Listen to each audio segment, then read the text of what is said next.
introduction. Good afternoon, everyone, fellow believers and practitioners for process improvement. So it's nice to be standing here to be sharing to you how the various best practices in process improvement can all be integrated. So I shall take on a challenging topic of linking Six Sigma with innovation and DFSS. So these are three topics which will have to, let's say, go with the need for companies nowadays, not just to pursue excellence, okay, but possibly to look into having the much needed change.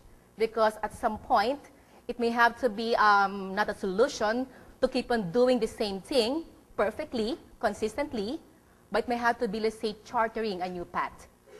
So normally when you talk about, let's say, process improvement, we have to be open for all possibilities, okay, of what will have to be required to make the necessary change and the necessary improvement. Okay? So allow me to, okay, talk to you about the need, okay, beyond Six Sigma. So I'm not saying we have to, let's say, to scrap Six Sigma. It will have to be a good complement for Six Sigma. It will be something that, let's say, as you try to, let's say, mature for your Six Sigma implementation, then you'll be needing a complement, which is that of the innovation and Six Sigma.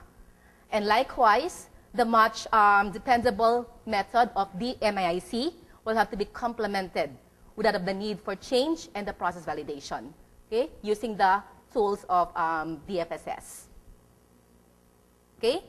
The need beyond Six Sigma. I mentioned, let's say, a very important word, which will have to be, to say, the need for change.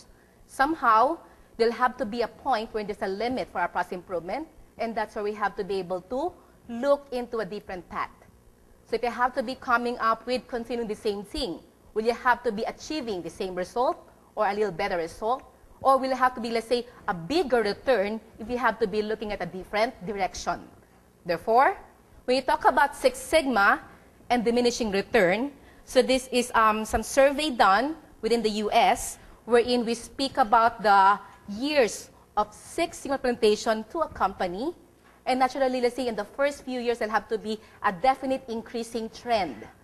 But of course, as you go through the maturity of the process and going for the customer-centric case strategies, then you'll have to be, let's say, rethinking what is it that the customer needs? Do we keep on doing the same thing? And that's when it may have to be a natural strategy, not just to pursue excellence, but even go for divergence. So this will then become a possibility for companies to redefine exactly where the customer needs are driving us in.